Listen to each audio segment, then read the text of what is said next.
à tous, j'espère que vous allez super bien. Donc aujourd'hui, nous allons parler de quelque chose de très spécial. Et cette chose concerne les dirigeants. Nous allons discuter du management, du leadership. Suivez très attentivement cet épisode. J'ai un invité très spécial parce que cette personne-là reste bien branchée.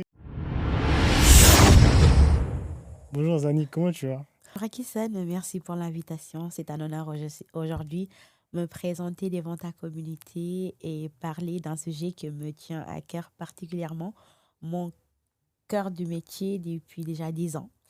Et, euh, et aujourd'hui aussi, j'utilise de ces expertises-là aussi pour mes accompagnements. Merci beaucoup. D'accord. Tu peux te présenter un peu, voilà, parce que beaucoup justement de personnes te suivent sur Instagram, notamment sur Lady Boss. Ouais, tu peux un Mm. peu plus te présenter qui tu es, pourquoi tu fais ça, et voilà, tu peux te présenter en quelques mots. Oui, je m'appelle Zani Montero. Je suis consultante business stratège CEO. Donc, j'accompagne des entrepreneurs et des entreprises à lancer leurs projets, à travailler leur stratégie et aussi à développer à l'international aujourd'hui. Ouais. Donc, pourquoi aujourd'hui je fais ça? J'ai fondé Lady Boss Academy. C'est parce que quand j'avais commencé à entreprendre, il n'y avait pas un espace, un écosystème sécurisé pour moi, pour les femmes comme moi qui entreprend. Et j'avais commencé, j'avais 21 ans. Et aujourd'hui, quand je vois les femmes qui ont peur d'entreprendre ou bien qui ont vraiment un potentiel, mais c'est inexploité, j'ai envie de les aider. Donc, du le fait, j'ai fondé les Boss Academy. C'est un écosystème pour les entrepreneurs, mais 90% de mes clients sont des Lady Boss, des femmes, mais les hommes aussi sont les bienvenus. OK, D'accord. merci beaucoup. Ah, c'est vraiment cool. Et quand tu dis du coup les hommes sont les bienvenus, maintenant, tu souhaites maintenant plus orienter ton entreprise mixte ou tu souhaites faire comme d'habitude? Mon entreprise, Hmm. c'est un cabinet de conseil, c'est Montero Business Development. On a la branche Lady Boss Academy, justement, c'est un concept que j'ai créé. Je voulais que une femme, quand elle pose le regard sur ses noms, ça l'attire, tu vois. Lady Hmm. Boss, pourquoi? C'est fondé par une lady. Et boss, parce que je pense que toutes, nous tous, en fait, on est des boss. On a quelque chose en nous. On a cette petite étincelle qu'on a besoin de travailler, justement. Donc, c'est pour cela, Lady Boss Academy. Mais je travaille avec des entreprises. Donc, les entreprises, forcément, il y a des hommes. Et on est dominé par les hommes jusqu'à présent. Le monde des affaires est dominé par les hommes. Donc, c'est inévitable de ne pas travailler avec les hommes. D'accord, je comprends. Et donc du coup, si je comprends bien, tu viens de dire que c'est inévitable de ne pas travailler avec les hommes. Qu'est-ce que tu peux en tirer par rapport au management? Parce que je sais que c'est quand même un sujet qui parle beaucoup. Est-ce que tu peux nous expliquer un peu le management des hommes? Parce que moi, je vois bien que tu es une femme qui ne se laisse pas faire. Est-ce que tu peux expliquer un peu le management, ce qu'il en est aujourd'hui et pourquoi il y a des scandales plus ou moins? Ok. En fait, je dirais pas déjà, c'est pas une question d'une femme ne laisse pas faire. Hmm. C'est juste que je me suis rendu compte que j'ai pas besoin de demander ma place, que je dois juste la prendre, tu vois. Ça parce que ça m'appartient. Souvent, on voit des femmes qui ont peur du monde des affaires parce qu'ils disent, ah, c'est pas pour les femmes, c'est pour les hommes, mais pas, pourquoi pas pour les femmes? Dans un foyer, ce sont des femmes qui gèrent le foyer et pourquoi pas gérer un business. Je pense que gérer un business, c'est plus facile que gérer un foyer. D'accord? Donc, on a grandi dans une société patriarcale où ce sont les hommes qui travaillaient plus et surtout partaient chercher l'argent, comme on dit, pour subvenir aux besoins de la famille.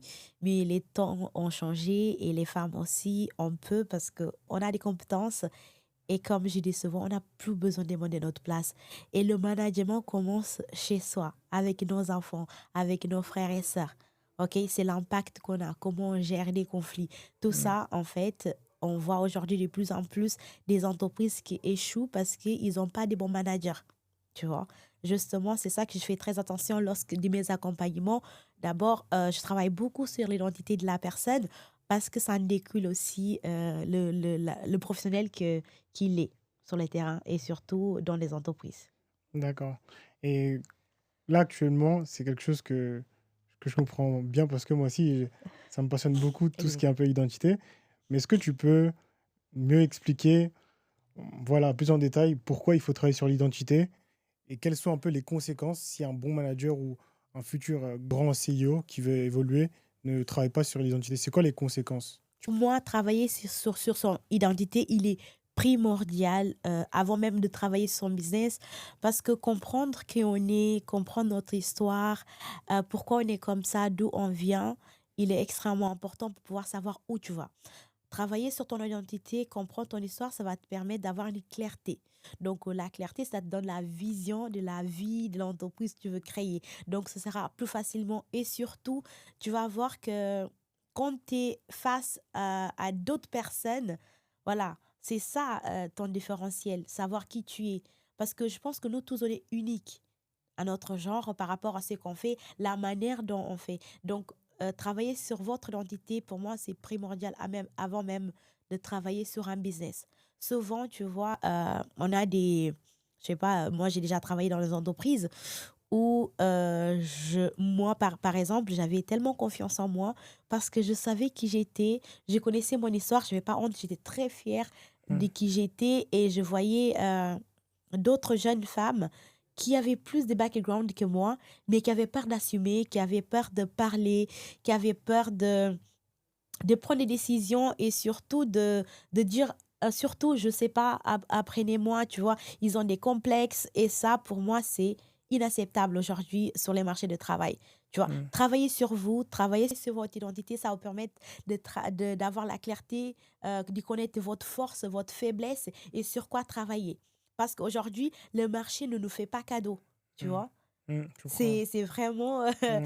comme je dis souvent, c'est vraiment euh, sauvage, C'est le marché sauvage. du travail. D'accord. Et surtout en France, on voit bien qu'est-ce qui se passe dans les entreprises, Oui, tu c'est vois. vrai. Aujourd'hui Hmm. même, j'ai eu un call avec une lady boss très tôt. Elle m'avait appelé pour me demander un petit conseil.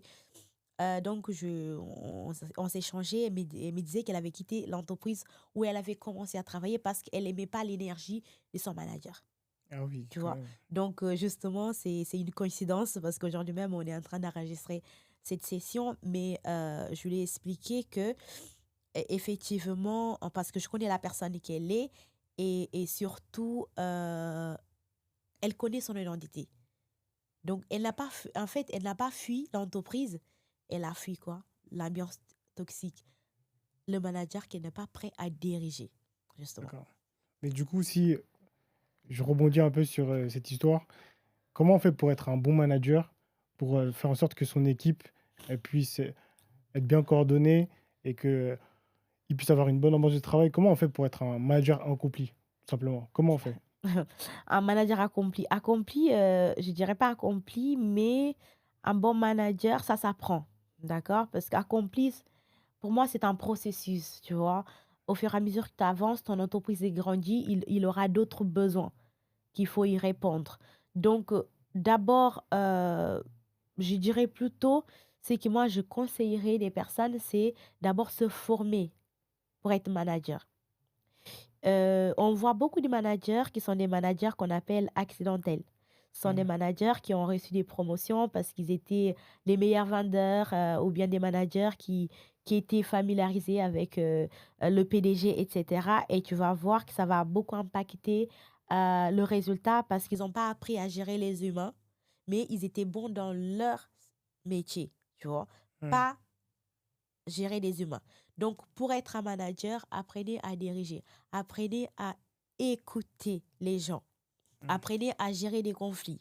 Parce que tu vas voir que dans une boîte, c'est multiracial. Tu vas trouver des Asiatiques, des Africains, des Français, des Anglais, des Hmm. personnes qui ont vécu des cultures différentes. C'est en France, ça? Partout dans le monde, tu vas trouver ça. Hmm. Donc, il y a la culture extérieure d'un pays, d'une personne chez lui, et à la culture dans l'entreprise. Hmm. Tu vois, parce que dans ton entreprise aussi, il y a une culture, d'accord, qu'il faut s'adapter. Donc, le manager qui ne comprend pas la différence et qui ne travaille pas sur ça, il ne pourrait pas bien gérer. Tu vois. Je comprends.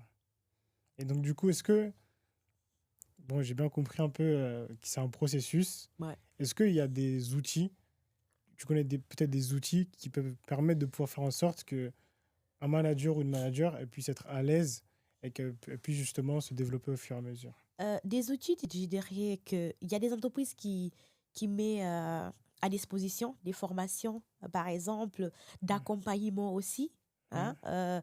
Il y a des managers aussi, surtout les managers qui sont carriéristes, tu vois, des personnes qui veulent vraiment taper le plafond de verre, tu vois, qui veulent vraiment grandir. Ces managers-là, ils font tout ce qui est développement personnel, maîtrise de soi, tu vois, intelligence émotionnelle, parce que ça sera trop demandé de gérer les équipes et si tu n'as pas la maîtrise de soi, tu pourras facilement frapper quelqu'un, comme on voit, ça se passe dans les entreprises. Donc, des outils, le PDG, l'entreprise, ils peuvent mettre en disposition, ou même cette salarié, il peut aller chercher ailleurs aussi. Il y Mm. a la thérapie aussi, parce que on trouve des fois beaucoup aujourd'hui des managers, des employés en burn-out. Donc, pour être un bon manager, il y a des outils. Pour moi, c'est l'accompagnement, développement de soi qui pourrait vraiment t'aider. Il y a des choses aussi plus techniques que je pense qu'aujourd'hui, on est dans une conversation plus soft. Donc, voilà. Ouais, je comprends, t'as raison. Et j'avais aussi une petite question à me poser, c'est, Ouais, je sais que quand même tu voyages beaucoup, ouais. tu es du Cap-Vert, hein, c'est bien ça, que Oui. voilà, que tu as souvent voyagé en Afrique et dans d'autres pays. Et voilà, je veux savoir, est-ce que tu peux un peu expliquer à la communauté quelles sont un peu les différences de management sur voilà, les différents pays, les Ouais. différents continents, et qu'est-ce que toi, ça t'a touché comme conclusion, quoi. Est-ce que tu peux expliquer un peu? En fait, je dirais plutôt que, bon, les deux continents que j'ai fréquentés, surtout que j'ai pu travailler, c'est l'Afrique et l'Europe. Bien sûr qu'en Afrique, la culture même sociétale, elle est très présente dans l'entreprise. Très, très présente dans l'entreprise. Tout ce qui est une question de respect hiérarchique en termes d'âge. Quand tu travailles avec des personnes qui sont plus âgées que toi, tu vas sentir cet écart que si tu es le manager ou bien si tu es hiérarchiquement Hmm. plus haut qu'eux, ils ont du mal à te respecter, à faire ce que tu demandes ou bien tout simplement, ils veulent être respectés même dans l'entreprise, tu vois. Hmm. Et c'est que ici en France, j'ai pas senti ça. Question de respecter l'inné comme en Afrique. OK? Et, Je- et la culture, que ça hmm. soit religieuse, etc., il est très présent Hmm. dans l'entreprise en Afrique, alors qu'ici, on se sent moins, tu Hmm. vois. Donc, voilà, je dirais plutôt une question culturelle aussi. Voilà. Comment tu as fait tout simplement pour t'adapter à chaque entreprise, à chaque manager? Parce que, tu l'as dit, dans des pays, dans des traditions, le management, voilà, il est différent. Il y a des fois le respect, comme tu me l'as bien expliqué en Afrique, en Europe, c'est plutôt différent. Et moi, je vois, encore quand toi, tu as souvent cette facilité à t'adapter, voilà, avoir cette autorité, on va dire, en toi. Comment Ouais. tu fais pour faire en sorte que les gens te respectent, que peu importe les personnes qui soient plus âgées ou pas, il y a toujours un bon cadre. Comment tu fais exactement? Bah, je dirais plutôt c'est l'éducation aussi, d'accord? Parce que pour moi, le respect, on ne doit pas demander déjà. Ils doivent être automatiques. Le fait qu'on soit l'être humain, déjà, il faut se respecter, avoir la tolérance déjà envers les gens. Mais j'ai étudié quand même et j'ai plus qu'étudié, j'ai eu l'expérience dans les entreprises où j'ai passé. Le management américain et on peut dire européen sont deux managements un peu différents, mais moi, en fait, c'est ma personnalité, tu vois. Hmm. Donc, d'adapter. D'abord, je suis quelqu'un qui observe beaucoup. Donc, j'apprends déjà la culture de cette entreprise, d'accord, comment ça fonctionne, leur parcours, leur histoire aujourd'hui, quels sont leurs objectifs et où est ma place, Hmm. d'accord? Où est ma place dans cette entreprise? D'accord. Parce que moi, je ne serai pas là pour aller vouloir prendre la place des gens, mais je sais que si je viens dans cette entreprise, c'est parce qu'il y a une place pour moi. Donc, à partir du moment qu'il y a une place pour moi, je prends cette place et je travaille. Et tu vas voir que même on a plusieurs équipes dans l'entreprise. Et mon équipe, on est toujours plus cool. On atteint les objectifs facilement. Et moi, je ne demande pas à mes équipes, est-ce que vous avez fait ce que je vous ai demandé, mais plutôt qu'est-ce que vous avez besoin pour atteindre vos objectifs. C'est D'accord. ça qu'il faut demander. Ici en France, tu vois, les managers, ils te demandent, est-ce que vous avez fait ce que je vous ai demandé de faire, plutôt que demander, qu'est-ce que vous avez besoin pour arriver. Tu vois. Et Hmm. le manager doit savoir qu'ils doivent apprendre à fédérer, à communiquer, tu vois. Donc, on doit relayer les messages. On a un but précis, que ce soit financier, que ce soit la communication interne, externe, d'accord? Et un manager, ils doivent comprendre ces aspects-là et savoir déjà, comment dire, répartir des tâches, OK? Connaître les compétences de chaque collaborateur et surtout, comment les valoriser aussi. Parce que quand tu es valorisé, tu vas sentir plus à l'aise et plus content, plus confiant aussi pour aller travailler. Tu vas voir que en lui confiant des tâches qui sont propres, eux, c'est leurs compétences, ils vont facilement réussir et tu vas voir que tu vas avoir des répercussions sur les résultats.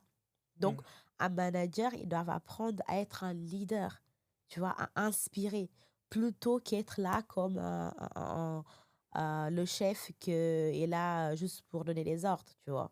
Ok. Donc, si je comprends bien, entre un manager et un leader, c'est deux mondes différents alors.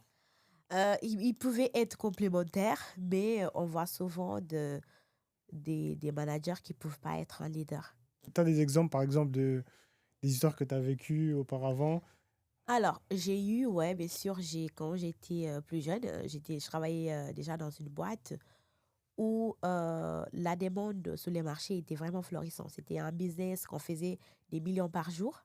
Des millions par jour? Ouais, Ah millions ouais, en francs CFA ok. par jour. Bon, millions, ça veut dire plusieurs millions par jour. J'étais responsable communication et aussi client en même temps. Donc, on était dans une boîte, on était une dizaine de personnes. Et moi, j'étais en contact direct avec les clients, donc tous les plaintes, toutes les informations, en fait, tout ce qui n'allait pas, je savais déjà. Donc, je faisais mon rapport et on avait des réunions, par exemple, hebdomadaires. Et quand je présentais à mon chef, il ne recevait pas. Tu vois, il ne nous écoutait pas. Hmm. Et moi, j'ai vu ça pendant 6 mois. Et il s'avère que la boîte a tombé en faillite, les clients étaient mécontents, alors que toutes ces plaintes-là sont des plaintes qu'on avait rapportées en amont pour être traitées. Tu vois, nous, on était là, prêtes déjà à bâtir l'entreprise avec lui, alors que lui, il voulait juste gagner, tu vois. En Hmm. fait, un leader, en fait, t'accompagnes une vision, t'es fédéré par une vision, Hmm. alors qu'un manager, non. Tu vois, c'est juste des ordres. C'est vrai, t'as raison. C'est exactement ça qui est arrivé. Et voilà, c'est dommage parce que l'entreprise était vraiment florissante. C'était c'était un secteur d'activité qui était très prisé à l'époque. On avait la structure qu'il faut, on avait les bons collaborateurs, tous vraiment forts dans leur domaine, mais on n'avait pas un bon leader, un Hmm. PDG, mais pas un manager. Ils ne nous écoutaient pas, Ok. tu vois. Et quand il était comment? Il était de nature timide, extraverti, comment il était? Non, pourtant, non, il n'était pas timide, mais il était arrogant. Arrogant. Il Ah, était l'arrogance, c'est arrogant. mauvais, l'arrogance. Ouais. Ah, Ouais, il était ah. un peu arrogant, il pensait qu'il savait tout déjà. Donc, qu'est-ce que nous, on faisait là-bas alors? Hmm. Et moi, en tant que responsable communication, tu sais que il y a la com interne, c'est le plus important. Parce que quand la communication interne n'est pas alliée, l'extérieur, en fait, tes clients, ils vont ressentir qu'il y a un déséquilibre. Hmm. Donc, moi, je faisais des rapports hebdomadaires, voilà, des données que j'ai pu récolter, mais il n'écoutait pas. Il y avait Hmm. des dossiers sur la table qui étaient vraiment urgents, il n'écoutait pas. Ah oui. Et, Têtu, quoi, têtu. et 5 ans après, il m'a appelé, j'étais ici en France, pour me dire, Zani, tu avais raison. Merci, tu as été l'un de mes employés les plus fidèles, tu vois. Et moi, je dis, c'est dommage que c'est trop tard, tu vois. Hmm. Donc, c'est ça. Apprenez à écouter, faites participer vos employés à des décisions. Il faut que nous, on se sent utile à votre vision. Tu vois? On Mm, quitte chez nous tous les jours pour aller travailler pour vous, mais si on est qu'un bureau de travail, pourquoi faire? On va faire mal notre travail, on va rentrer, on a nos salaires à la fin du mois. Mais tu vas voir des entreprises où les managers sont vraiment des leaders et surtout, ils utilisent un management participatif. Tu vas voir que les employés sont plus contents mm, et tu vas voir que ça va avoir un impact sur leur chiffre d'affaires. Tu as envie d'aller au boulot, tu as envie de participer à des travails et tu sens que tu es valorisé. C'est ça mm. qui manque aujourd'hui, D'accord. tu vois. Mais ça se travaille, ça s'apprend aussi, tu vois. Mm.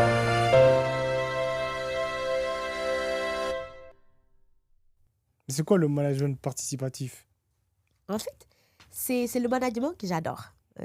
Pour être très, très clair, c'est le management où plutôt, je dirais, il y a un leader Mm, aux commandes. Tu mm, vois, c'est un management où on construit avec toi l'entreprise. On participe à des décisions, mm. tu vois, et on est écouté. Le cadre est là qui va nous favoriser notre croissance aussi, personnelle et professionnelle, D'accord. tu vois.